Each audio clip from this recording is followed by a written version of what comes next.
mudanças serpentinas na fiação. Respeite a distância de segurança necessária entre os enfeites e a rede elétrica. E, é claro, beba muita água e divirta-se. Copel, pura energia, Governo do Paraná. Temperatura 21 graus. 12 horas e 5 minutos.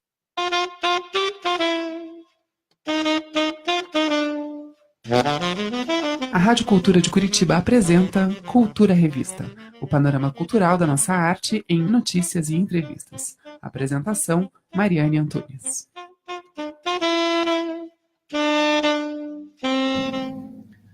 Olá, ouvintes da Rádio Cultura AM 930, ao vivo também pelo portal cultura930.com.br e pela live no Facebook da Rádio Cultura de Curitiba, a mais livre de todas.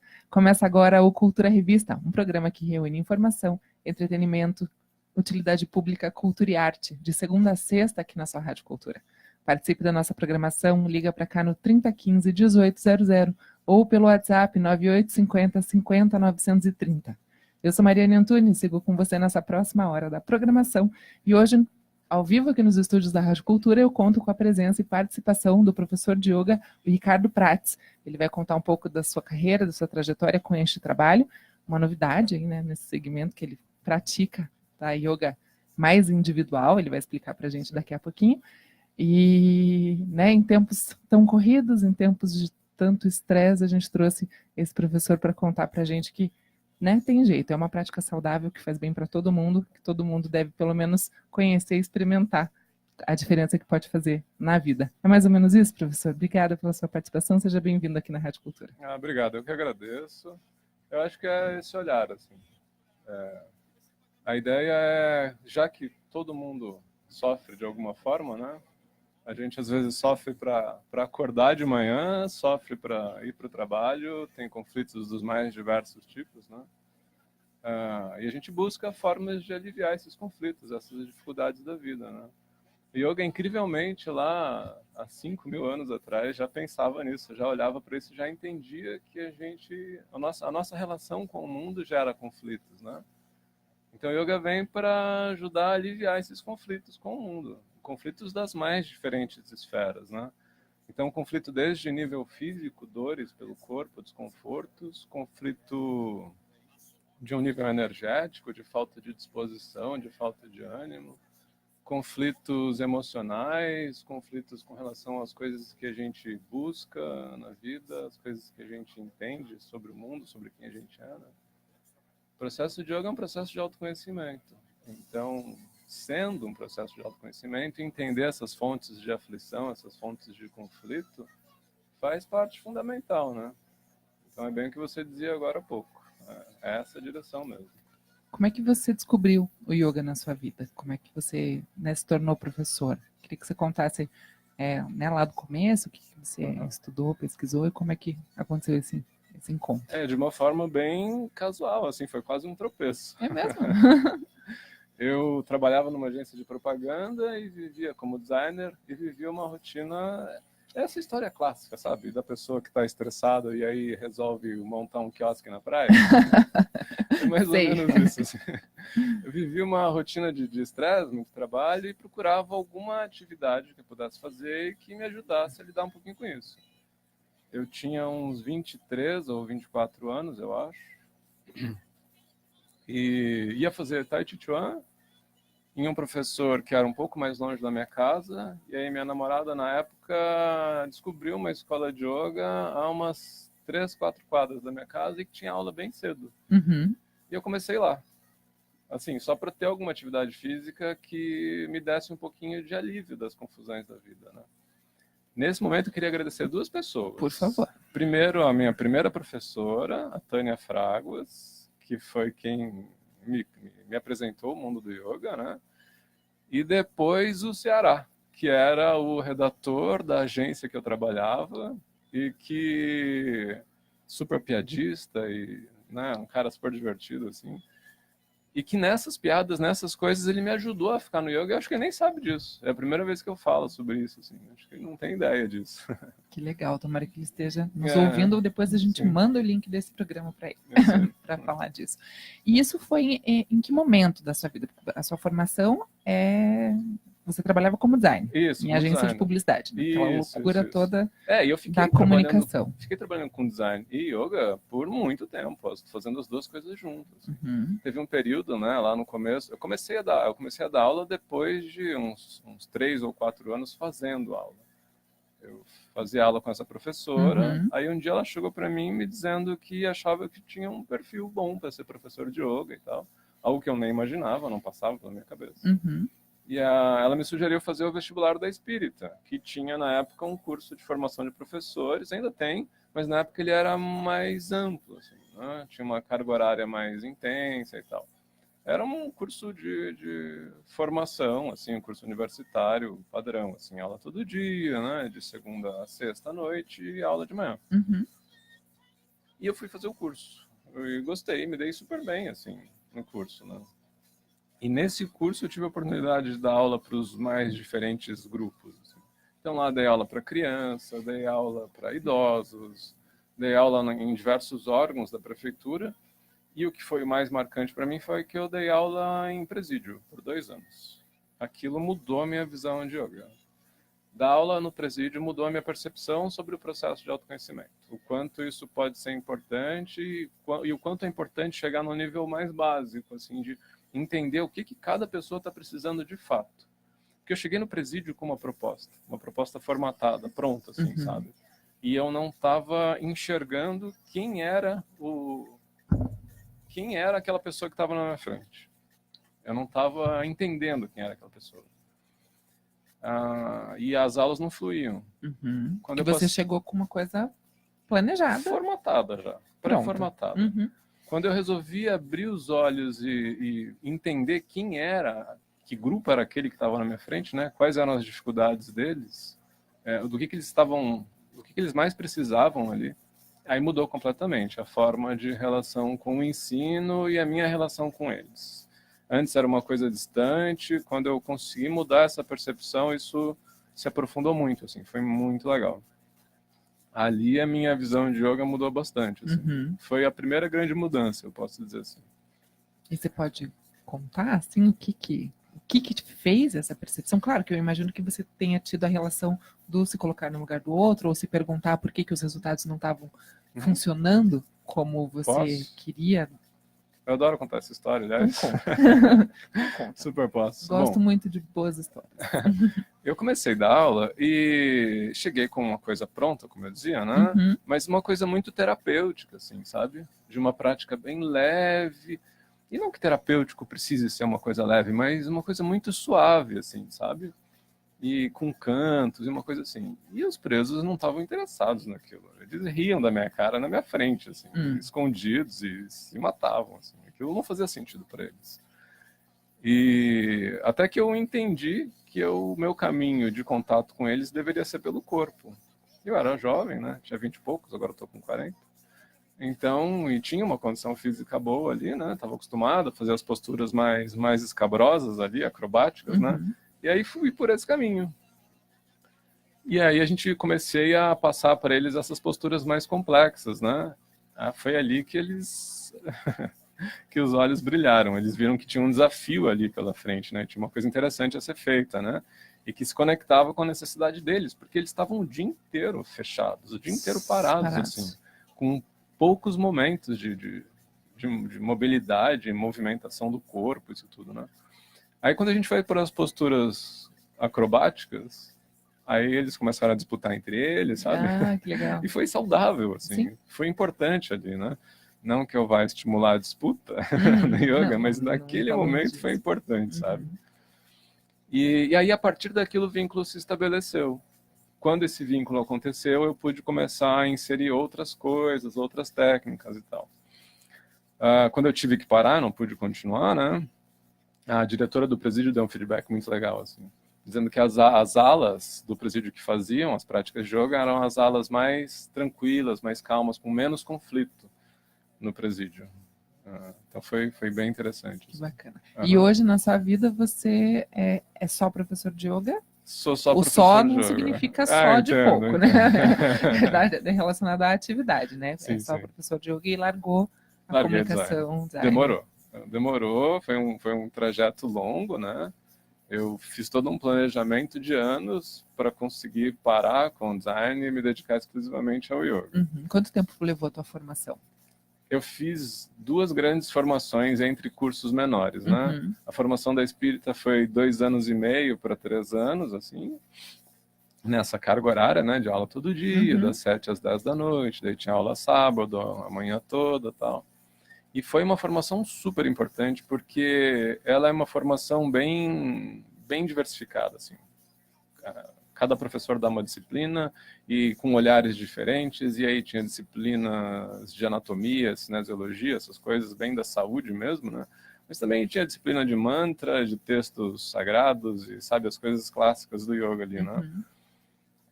E a minha segunda formação, que foi com o meu professor, que quem é meu professor até hoje, também foi 2 anos e meio. E foi depois, né? Fiz essa formação da Espírita, fui dar aula de yoga a partir dos conhecimentos da Espírita. Alguns anos depois eu conheci meu professor, o Jorge Knack, uma pessoa que eu agradeço todo dia. Uhum. E essa segunda formação com ele foi 2 anos e meio, mas eu mantenho um estudo continuado com ele, né? Já há 11 anos, né? Esse ano faz 11 anos. Uhum. E é um estudo continuado de verdade. A gente se encontra uma vez por semana, 3 vezes por mês, praticamente, né? Por Skype, ele não mora em Curitiba. Uhum. E aí depois, presencialmente, uma vez por mês.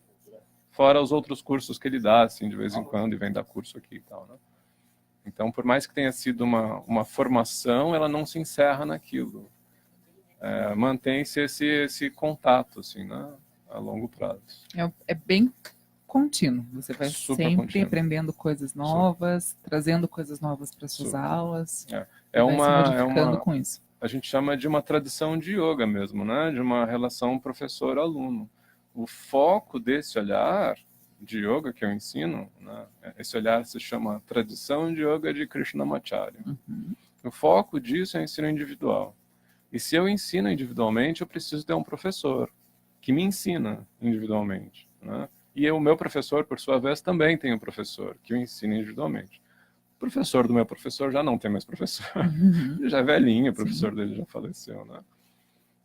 Mas se mantém isso, né? Essa relação de professor-aluno, e que também ela volta no passado, né? Do professor, que teve um professor, e vai, né? Vou pedir para você explicar em detalhes esse trabalho no próximo bloco. Vou fazer um intervalinho comercial. Esse é o Cultura Revista de hoje, que está conversando com o professor de yoga, o Ricardo Prates. Não sai daí, continue sintonizado na Rádio Cultura, a mais livre de todas, que a gente volta já. Você está ouvindo Cultura Revista. Você está ouvindo Rádio Cultura 930 AM.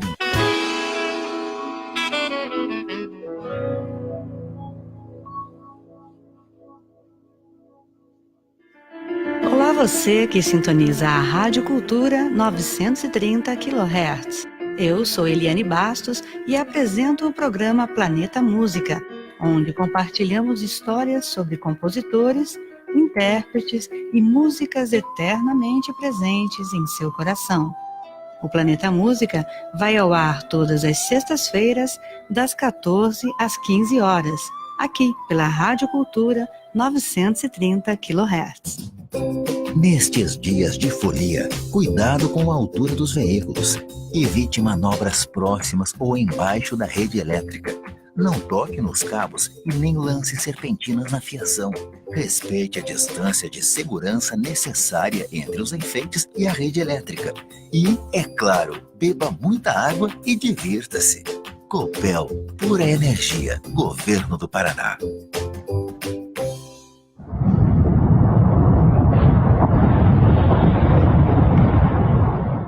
Letras mancando no branco, eu que de pouca alegria, busco na história vazia o que da vida é só pó. Silêncio que faz o tempo deste que resta do dia, na sombra da noite fria, vazia mesmo tão só. Na mesa o papel esqueço, traço de minha agonia, de longe a morte vigia, enquanto desato o nó. Manchas da tinta escura, do nada primeiro o risco, ferida que busca cura. Depois a palavra pura, assim com medo eu insisto, vou gotejando loucura. Fissura. Wagner Hengel. 12h19. Você está ouvindo Cultura Revista. Estamos de volta com o programa Cultura Revista, aqui na Rádio Cultura AM930, ao vivo também pelo portal cultura930.com.br, pela live no Facebook da Rádio Cultura de Curitiba, hoje falando sobre yoga com o professor Ricardo Prates. Se você tem dúvida, pergunta, quer participar dessa conversa junto com a gente, liga para cá no 3015-1800 ou pelo WhatsApp 9850-50-930. Ricardo, vamos falar, queria que você continuasse contando para a gente sobre essa prática individual do yoga, que é uma modalidade que você traz para a sua rotina de trabalho. Qual que é o diferencial de fazer o yoga de forma individual do que uma aula coletiva, por exemplo? Essa é uma pergunta que eu posso levar um final de semana inteiro respondendo, ou alguns minutos. Tá. Bom, primeiro pode ir no meio aí, não precisa ser tão rápido. Tá. Bom, primeiro de tudo, eu não inventei nada, né? Essa história de dar aula individual da forma como eu dou não foi uma invenção minha. Tradicionalmente se ensinava yoga dessa forma, porque é importante a gente entender que yoga é um processo de autoconhecimento. Sendo assim, em um processo de autoconhecimento, a gente vai trazer questões que são muito íntimas, né? De acordo com o andar da carruagem, assim. A gente pode começar com um processo de autoconhecimento com uma dor no pescoço. Chega com uma dor no pescoço, um incômodo de algum tipo, resolve aquela dor e a investigação continua. De onde é que veio a dor no pescoço? Por que estava doendo? Por que eu me estressei a ponto de ficar com os ombros enrijecidos, com o maxilar doendo, com bruxismo, essas loucuradas todas que a gente vai desenvolvendo por conta de uma relação conflituosa, estressante com o mundo, né? Se o yoga olha para isso, né, para essas diferentes camadas de reflexão sobre o que está acontecendo comigo, por que eu estou estressado, por que eu estou sofrendo, por que eu estou angustiado, se é assim, isso não seria possível de ser trabalhado em grupo. Como é que você vai trazer uma questão íntima tua num grupo, né? Isso precisa ser nessa relação de muita sensibilidade, muito respeito do professor com o aluno. O professor tem que estar muito aberto ali. Ele tem que estar com todos os sentidos, toda a sua energia, sua disposição voltada para compreender o que aquele aluno está trazendo. Isso não dá para ser em grupo. Não dá, primeiro, por conta dessa impossibilidade do aluno. Só se fosse num grupo de muita intimidade, né? E nem em família a gente tem essa intimidade toda, ainda mais em grupo de pessoas, né? Tão diferentes entre elas. Sim. E não é possível por conta da atenção que o professor precisa despender. Né? Não, essa atenção ela seria muito segmentada entre diversas pessoas. O professor precisa trazer essa sensibilidade toda para se vincular. A gente diz que é um vínculo de coração mesmo com o aluno, né? Então o processo precisa ser individual. O que, a meu ver, o que eu percebo que acontece, né, com relação ao ensino em grupo, é que o ensino em grupo ele é interessante, ele é importante, porque ele pulveriza o conhecimento de yoga, ele espalha para muita gente mais rapidamente, assim, né? E torna o yoga mais acessível para muita gente, né? Mas é uma parte muito pequena do que é yoga, é uma fatia muito pequena do que é yoga. Tanto que, em geral, o yoga em grupo, ele tem um aspecto muito físico, né? É muito voltado para o corpo. E é o que todo mundo conhece. Quando a gente fala de yoga, já se espera um professor que faça posturas complicadas e tal, né? Quando aparece na mídia, é assim que aparece, né? As celebridades aparecem fazendo posturas complexas, né? É muito difícil um espaço como esse, muito raro mesmo, um espaço como esse que vocês estão dando aqui, onde se pode falar de yoga de uma forma muito mais ampla, abrangente e sensível, além de uma coisa puramente corporal, né? Esse é um ponto, assim. Então, tradicionalmente se ensina e se ensinou yoga ao longo de milhares de anos, né? Individualmente. Essa coisa de um ensino em grupo, coletivo, é uma coisa muito recente, né? Como o processo de autoconhecimento. E um outro ponto é entender que não é possível, né, estabelecer essa conexão com o teu aluno a longo prazo em grupo. O processo de autoconhecimento só vai se estabelecer a longo prazo, né? Então eu tenho alunos, é isso que eu estava dizendo do pescoço, eu posso te dar um exemplo de um aluno meu mesmo, que chegou com uma dor na lombar. A dor na lombar foi resolvida, daí ele descobriu um aperto no peito. O aperto no peito foi resolvido, aí ele descobriu uma outra questão. Essa outra questão foi resolvida, até que chegou um ponto que eu perguntei a ele, né, por que você continua fazendo aula? Ele, eu não sei, mas está me ajudando muito. Né? Então, esse relacionamento a longo prazo, ele precisa ser estabelecido para que dê tempo, para que a gente possa ir desmontando, né, essas diversas camadas que formam isso que a gente chama de eu. Quando a gente se percebe como um indivíduo, a gente se percebe de forma muito grosseira, né? Na maior parte das vezes, a nossa reflexão sobre o eu é a partir do corpo. Tem uma complexidade enorme no corpo, né? Mas por conta do corpo ser tão pragmático, né? Ter densidade, ter forma, ser tão visível, né? A nossa atenção é levada muito para isso. E a gente fecha muito da nossa compreensão de si mesmo a partir dessa reflexão sobre o corpo, né? E acaba deixando todas essas outras esferas de lado. Como a gente está super acostumado a fazer isso, a gente vem sendo educado a fazer isso ao longo de toda a nossa história, né? Toda a nossa vida, a compreender a si mesmo como o corpo somente, né? Sem essa relação mais profunda.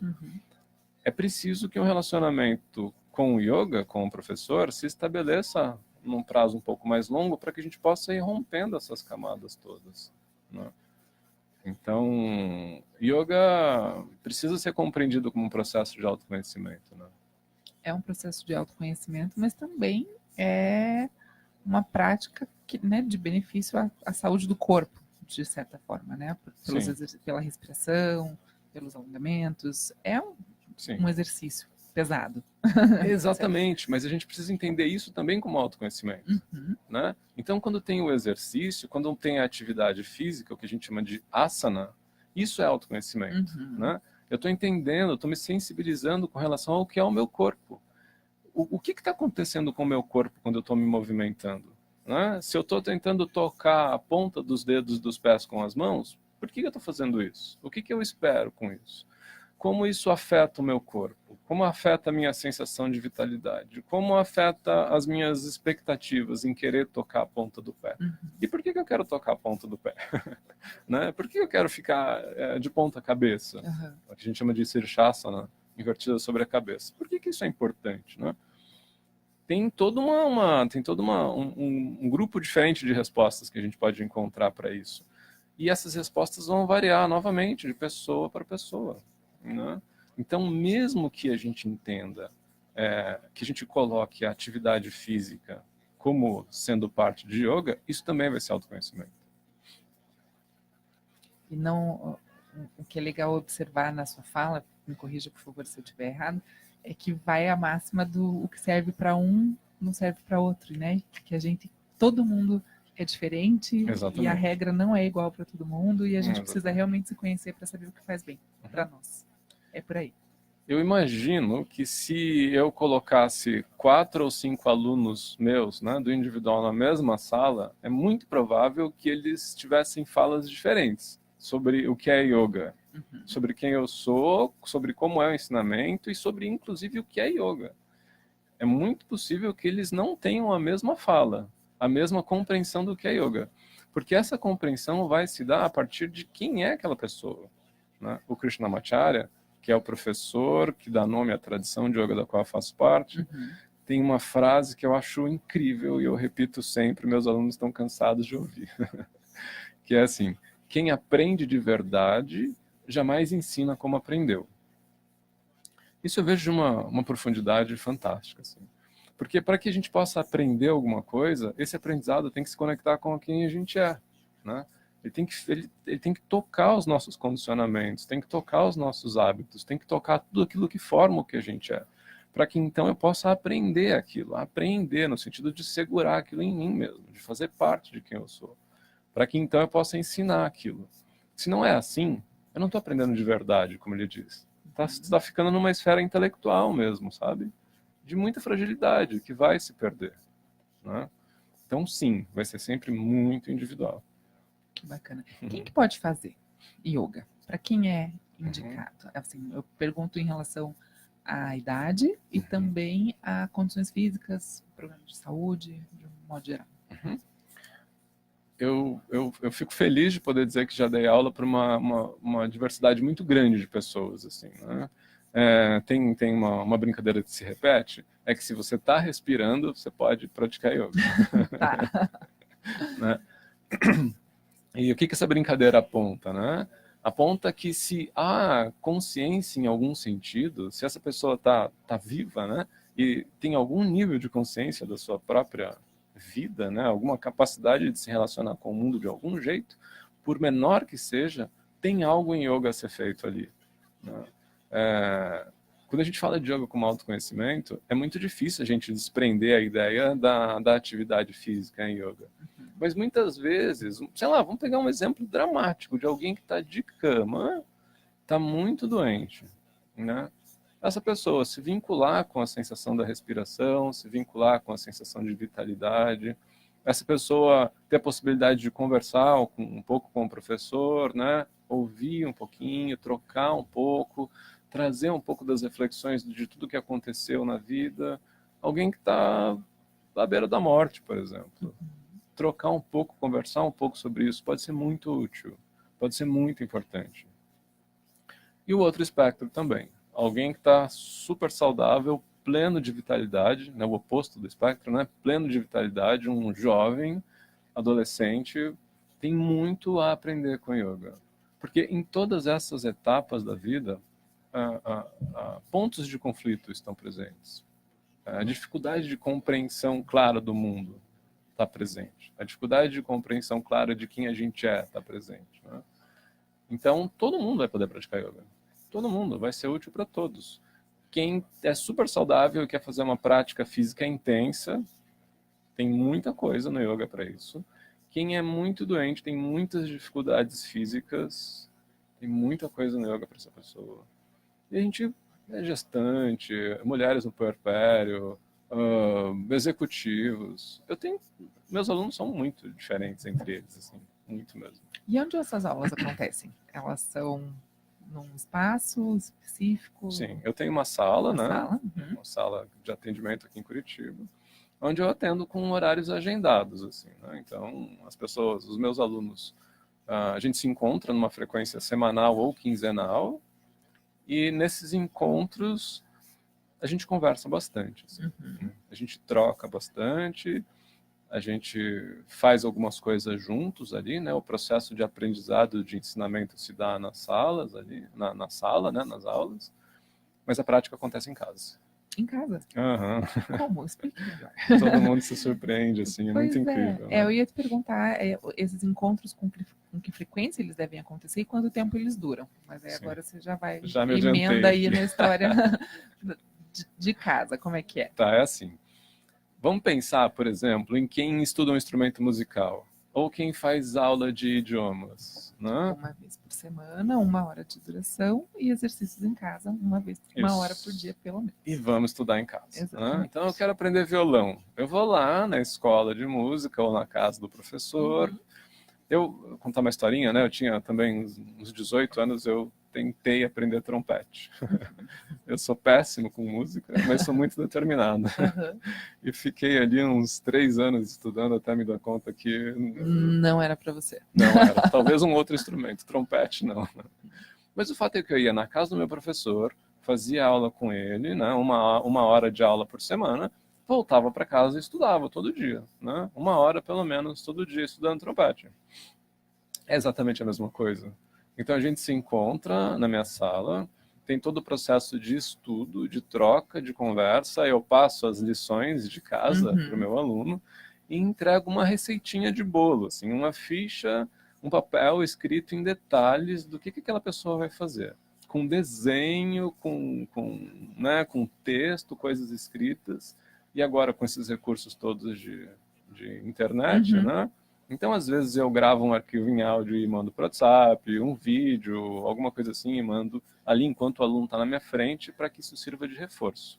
Ele vai pegar tudo isso daí, vai para casa e vai treinar aquilo dentro de uma frequência previamente combinada. Então, nos nossos encontros, a gente vai trocar sobre como é que é a rotina daquela pessoa, né? De forma bem clara, assim. Então, ela pode me dizer, por exemplo, que tem 15 minutos por dia, né, para fazer alguma coisa. Essa prática que eu vou montar, ela vai se encaixar dentro desses 15 minutos dessa pessoa. Uhum. Ela pode dizer que tem 1 hora por semana, 1 hora 3 vezes por semana. Uhum. Então, vai ser uma outra prática. Isso vai mudar também. Vamos pensar, por exemplo, numa mulher que, sei lá, tem 30 anos trabalhando e aí faz um planejamento de engravidar, e aí engravida, tem todo o período de gestação, o parto, o puerpério, né? E aí mais um tempo ali, meses ou anos até, né, de readequação à vida. E tudo. Ela não vai poder fazer a mesma prática de yoga. Isso precisa mudar e muda dramaticamente, de acordo com cada período das fases de vida dela, né? Então as práticas vão mudando também. No exemplo que eu dizia agora há pouco, do meu aluno que começou com dor na lombar, a prática era uma. Depois que a dor na lombar se resolveu, a prática mudou. Depois que a prática foi assumindo características mais de autoconhecimento, ela mudou mais ainda, né? Isso acontece com todos os alunos. Tem pessoas que a gente muda a prática a cada 15 dias, outras a cada mês. Tem outros que são bem tranquilos. Assim, esses dias uma aluna foi fazer aula e ela estava com a mesma prática já há uns 5 meses. Assim. E ela estava super feliz de fazer aquela mesma prática há 5 meses. Porque servia para ela. Houve esse entendimento que naquele momento era o ideal para ela e estava tudo bem. Entendi. Mas assim, estou entendendo aqui também, né? Me corrija se eu estiver errada, que primeiro pode ser uma busca pela melhoria da qualidade de vida, né? De exercícios, de tudo mais, que é um formato que vai sendo construído na relação professor e aluno. Mas o aluno precisa se dispor a fazer, né? Estar consciente daquilo, porque às vezes quando você sai para ir a algum lugar, tem essa coisa, né, do vou fazer, né? Uma aula, vou fazer. Quando você traz isso para dentro de casa, é muito fácil você substituir isso por algum incêndio ali do dia a dia, alguma coisa. Como é que é isso? Sim, né? Bom, antes de tudo, a minha sala, chama o nome que eu dei para minha sala, é um yoga para cada um. Né? Então eu trago essa ideia de que yoga é autoconhecimento, porque aí tudo cabe em yoga.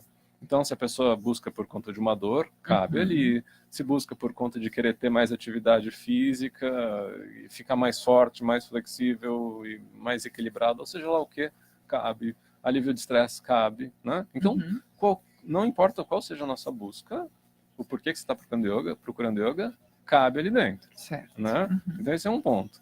Partindo disso, a própria dificuldade em estabelecer uma rotina já é parte da prática.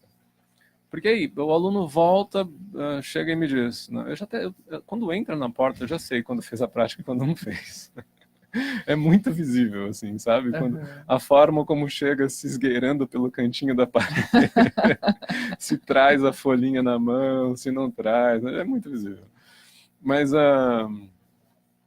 então, essa dificuldade ou não... Porque também não adianta, desculpa te interromper, mas também não adianta chegar para você falando fiz todos os dias, né, certinho, quando não fez, porque daí está se enganando. Está se enganando, né? E não né, adianta. Se porventura alguém fizer isso, eu vou ver. Dá para ver. Como um professor de música vê se o aluno treinou ou não. Treinou ou não, né? É uma coisa bem clara, assim, né? Mas a própria dificuldade em criar rotina ou não para a prática já faz parte do processo, sabe? Porque aquele que precisa ir para a academia para estabelecer uma rotina e ficar, é aquele que vai desistir da academia na primeira dificuldade, né?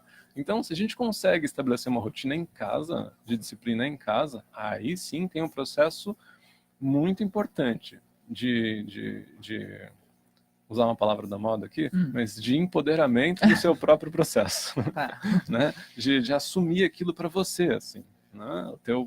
Assumir a responsabilidade do teu processo de mudança. Isso é muito valioso. é mais importante do que a gente se dá conta. Quando uma pessoa está com dificuldade, né, isso acontece bastante, assim, de estabelecer uma rotina de prática, aí chega um dia e me diz, puxa, eu consegui essa quinzena, ou essa semana, eu consegui praticar todo dia, e eu percebo a diferença na minha vida, no meu humor, não sei o quê, o quanto aquilo é relevante na vida da pessoa. E a continuidade disso depois é de uma transformação muito linda de ver, sempre, é muito legal. Neste Cultura Revista de hoje, estamos conversando com o professor de yoga Ricardo Prates. Eu vou fazer um breve intervalo comercial e na volta eu vou conversar com o Manuel Neto por telefone, que vai trazer informações do evento que acontece hoje lá no Gilda Café. Um baile de carnaval em homenagem ao grande mestre Valtel Branco. Não sai daí, eu continuo com o Ricardo no próximo bloco e também com o Manuel Neto. Até já. Oi, eu sou a Olivia, aqui é a Rádio Cultura de Curitiba.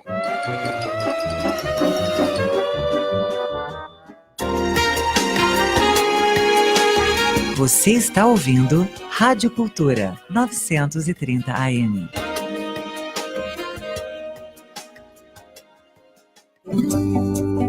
Na Copel, cuidar do meio ambiente é prioridade.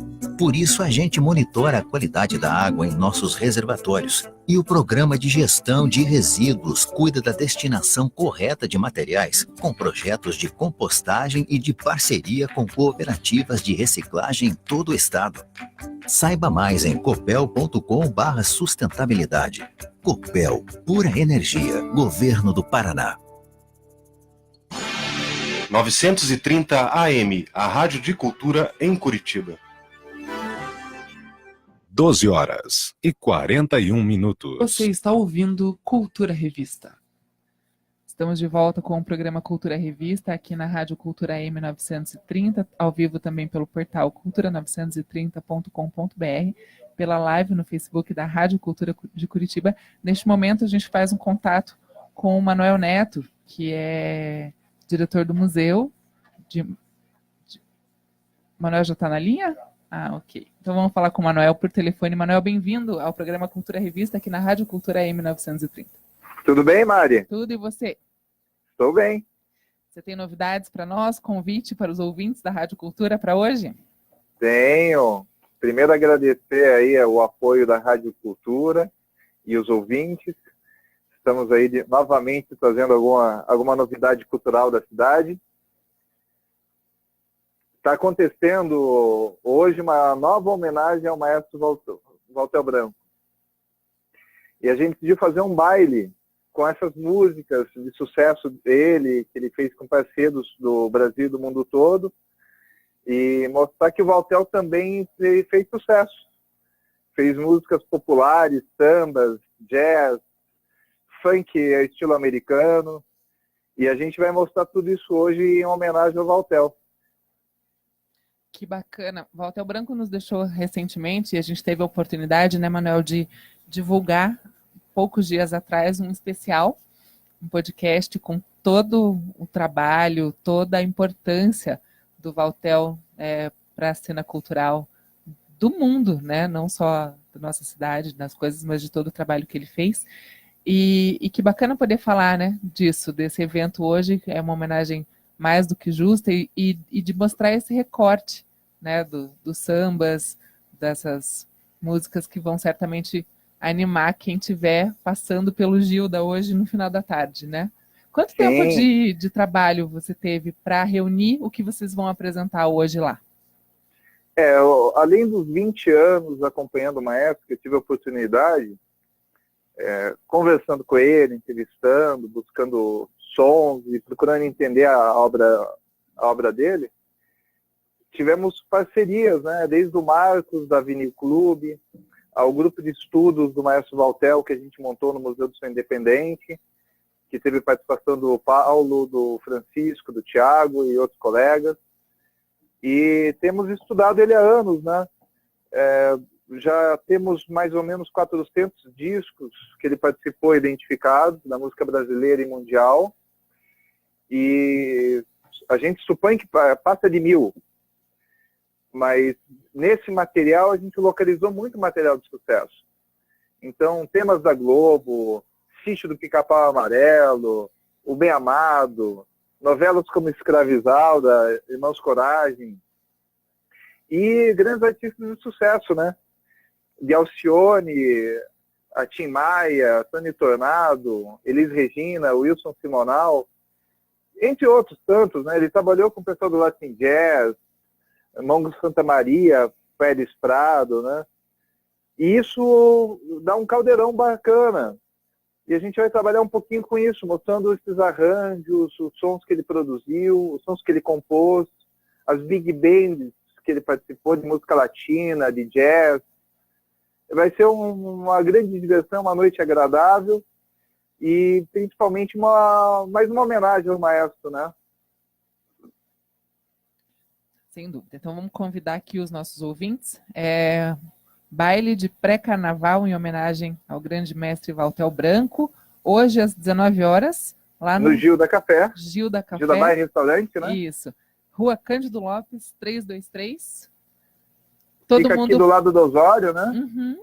E também aproveitar, lembrar que o Valtel está recebendo uma homenagem da Leões da Mocidade.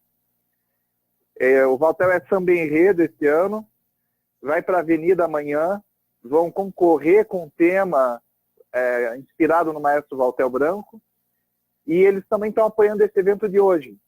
Então vamos estar todos hoje nos confraternizando, e amanhã também tem a Avenida na Marechal. Você sabe o horário do desfile de amanhã?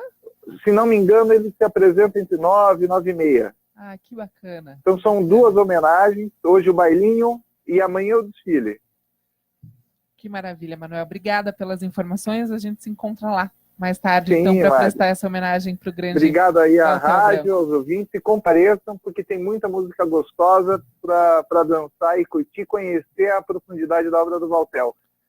Maravilha. Obrigada, Manuel. Obrigado, Mari. Valeu. Então, com todos os ouvintes convidados para participar hoje desse baile de carnaval que acontece lá no Gil da Bar e Restaurante. Vamos repetir o endereço aqui, Rua Cândido Lopes, 323, no centro de Curitiba, a partir das 19 horas, todos convidados. Vamos continuar a conversa aqui, professor Ricardo, falando de yoga, um processo de conhecimento que vale para todo mundo. A gente falava pouco de quem pode participar, mas eu queria que você contasse para criança, para jovem, para adulto, todo mundo pode fazer? Sim. Não tem nenhuma restrição. Não, eu pessoalmente não tenho muita experiência com aula para criança. Tá. Né? E outros colegas meus, professores, alunos do mesmo professor, têm um pouco mais de experiência e nesses casos eu direcionaria crianças para eles, né? Uhum. Mas adolescentes e pessoas, né, adultos de todas as idades, sim. Eu costumo dizer que o meu aluno mais velho tem 96 anos. 96? E o mais jovem agora tem uma moça de 22. Então, cabe tudo. Nossa, que legal, 96 anos. Eu parei de dar aula para ele há pouco tempo, né? Uhum. Ele, tá com 96 anos, então agora está vivendo um outro processo ali tudo. Mas dei aula para ele por quase 10 anos. Que legal. É legal, porque ele começou legal. com 80 e poucos, né? Começou com Sim. 80 e poucos. E há 2 anos atrás, 2 ou 3 anos atrás, ele tinha mais mobilidade, uma saúde melhor do que tinha quando começou. Assim. Então, tem um potencial, né? O yoga traz esse potencial de transformação muito grande, assim.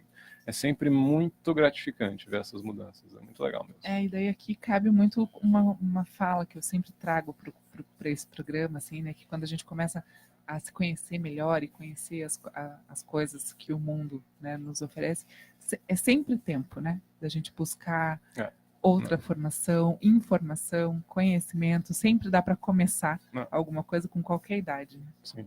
A gente é levado muito por um processo de ansiedade, né? Com relação às coisas da vida e todas as coisas com as quais a gente se envolve, né? E a gente espera muito resultados rápidos, a gente se frustra muito rápido se os resultados não vão na direção que a gente espera. E isso faz com que a gente não consiga enxergar o tamanho da abrangência de tudo que cabe em uma vida, sabe? De tudo que pode ser feito ao longo de uma vida, assim. Cabe muita coisa. A gente não é chover no molhado, né? Mas nunca é tarde para começar, sabe? Dá tempo de muita coisa. Eu tenho alunos que começaram com 40, com 50, com 60, com 70, com 80 e tantos, e tiveram muitos resultados super interessantes, legais com a prática de yoga, né? É a gente aprender a lidar, né? Com isso que eu dizia agora há pouco, com essa ansiedade toda no nosso relacionamento com o mundo, né? Mas como não se deixar levar pela ansiedade, por essa loucura que é o mundo, da gente querer fazer muitas coisas e organizar o tempo, fazer essa gestão de tudo, né? Acho que é a pergunta que todo mundo busca respostas, né? Sim. O yoga traz um tripé bem importante, assim, que a gente tem que olhar. Esse é um tripé de reflexão sobre a nossa relação com o mundo, né? Chamado Kriya Yoga. Fala de 3 pontos, assim. O primeiro é tapas, o segundo Swadhyaya e o terceiro Ishvara Pranidhana. Esqueça esses termos. Não entendi. Simplesmente esqueça e vamos se concentrar nas traduções. Por favor. Eu faço isso só em tom de brincadeira mesmo. Tapas é todo o esforço que a gente faz na vida. Né? Em yoga, o esforço na direção contrária às nossas fontes de sofrimento. A gente está super acostumado a fazer esforço na vida. Eu acredito que você deve ter levantado cedo para chegar aqui, eu também, estou trabalhando desde cedo, levei minha filha na escola já, né? Aliás, é dia de festa de carnaval, então ontem a gente ficou fazendo a fantasia de carnaval dela, e aí para levantar cedo, levar para a escola, né? A gente está acostumado a fazer muito esforço na vida.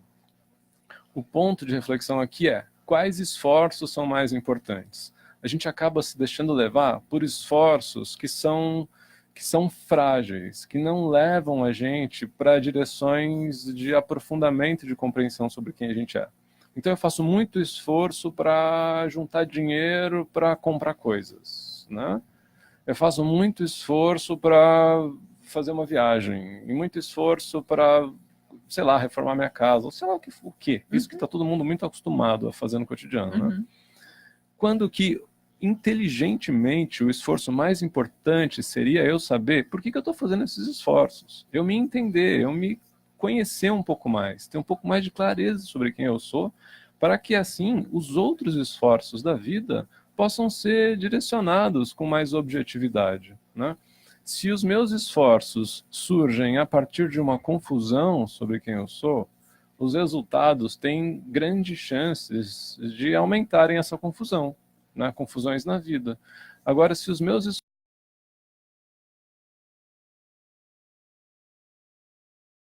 ter uma vida um pouco mais lúcida, mais tranquila, é muito maior, né? Isso a gente está falando só de esforço, né, na vida. Tem toda essa outra parte que eu estava dizendo agora de Swadhyaya, que é o processo de autoconhecimento.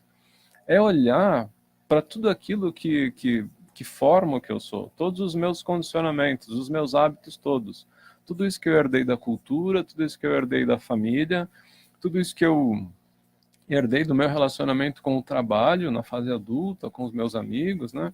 E que me faz olhar para mim agora e dizer: eu sou o Ricardo, sou professor de yoga, sou o pai da Olivia, casado com a Virgínia, e desenhar essa história, assim, sabe? O que é isso tudo que forma quem eu sou, né? Esse é o processo de Swadhyaya. Swadhyaya, junto com tapas, ou autoconhecimento, junto com esforço, vai me ajudar a ter mais clareza dos esforços na direção correta. Só que aí, nem todos os esforços que eu vou fazer vão dar o resultado que eu espero, e há muitos pontos, muitos momentos da vida onde eu não consigo fazer esforços para mudar alguma coisa em mim. Eu posso topar com algo em mim que é muito difícil de mudar, e eu não vou conseguir mudar. Aí entra o terceiro ponto, que eu considero o mais importante de todos, o Ishvara Pranidhana, que é aceitação. É aceitar a realidade como ela está estabelecida. Aceitar toda a minha história do passado. Isso é super doído pra gente. Aceitação, muitas vezes, vem com uma forma... A gente entende isso como conformismo, entende de uma forma muito confusa, assim, né? Em yoga, essa aceitação não é passiva. Essa ideia de aceitação é muito ativa.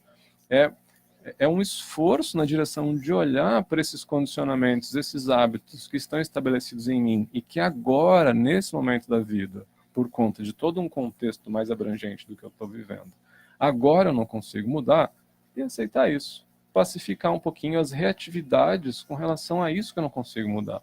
Talvez no futuro eu consiga. Né? E a gente não está acostumado com a aceitação no cotidiano. Tanto que é muito comum essa fala toda eu estava brincando outro dia com os alunos, né, de ser 1% melhor todo dia, de se desenvolver mais e mais, e de procurar métodos e cursos de otimização da vida. Um aluno estava me contando outro dia que tem um tipo de café super poderoso que você mistura com não sei o quê, que aí aumenta a capacidade de absorção da cafeína para você se tornar mais produtivo. Assim, é uma loucura. A gente tem que produzir, tem que romper limites, quebrar barreiras, matar um leão por dia.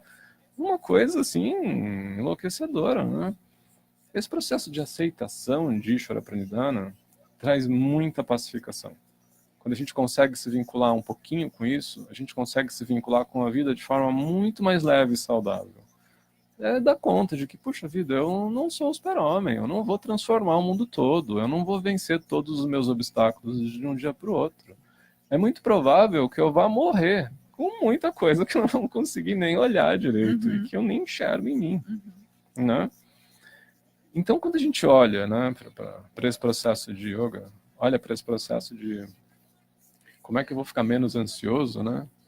É olhando para esse tripé. Eu reflito sobre quem eu sou, tento entender quem eu sou, entender do que eu sou feito, e sempre com um auxílio, isso é muito importante, sempre com a ajuda de um professor. Sim. Tento entender quem eu sou e tento desempenhar algum tipo de esforço numa direção de mudar minhas fontes de aflição, de sofrimento, de conflito. Aquelas que eu não consigo, eu aceito.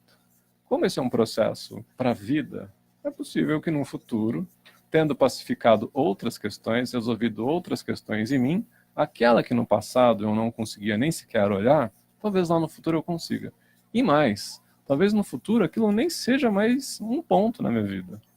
Você olha de outra forma. Não é mais relevante, você esquece, você entender muita coisa sobre você e aquilo que no passado era uma fonte de sofrimento, de angústia, simplesmente desaparece, não tem mais relevância na tua vida. Não? Essa é uma conversa longa, a gente tem muita coisa para falar sobre isso, mas assim, ficou bastante claro que é para todo mundo a recomendação, uma reflexão de vida. Né? Todo mundo precisa parar um pouquinho para olhar para si e que a yoga pode ser uma ferramenta. Esse auxílio. Para quem gostou dessa conversa, Ricardo, quiser conversar com você fora aqui dos microfones, procurar o seu trabalho, falar um pouco mais sobre yoga, conhecer a sua sala de trabalho, como é que as pessoas te encontram? Tá. Eu tenho uma sala aqui no AU, perto aqui da rádio, né? Eu tenho um site, o endereço do meu site é www.umyogaparacadaum.com.br e meu telefone, a gente pode conversar por WhatsApp, conversar pessoalmente e tal, né? Para quem se interessa, eu costumo marcar uma primeira conversa para que a pessoa possa me conhecer, eu possa conhecer a pessoa, a gente vê se a gente se afina minimamente para começar algum trabalho. Meu telefone é 98751-8563. Repete o site, por favor. www.umyogaparacadaum.com.br. Genial esse nome, adorei. Ricardo, obrigada pela sua participação aqui neste programa. Eu que agradeço, a conversa foi super boa. Maravilha, agradeço mesmo a sua participação, agradeço mais uma vez a Gláucia, nossa parceira, assessora de imprensa, sempre com boas dicas de boas conversas para a gente trazer aqui para os nossos ouvintes. Neste Cultura Revista de hoje, a gente conversou com o professor Ricardo Prates, professor de yoga, um yoga para cada um, é a dica desta sexta-feira para a gente desacelerar, se conhecer melhor, tem muita coisa aí para a gente poder realmente aproveitar a vida como ela deve ser, né? Vivida. Eu agradeço a sua companhia, a sua audiência neste programa de hoje, desejo a todos um bom final de semana, volto na semana que vem com mais notícias e entrevistas para você, ouvinte da Rádio Cultura, a mais livre de todas. Um abraço a todos e até lá! A Rádio Cultura de Curitiba apresentou Cultura Revista, o panorama cultural da nossa arte em notícias e entrevistas. Apresentação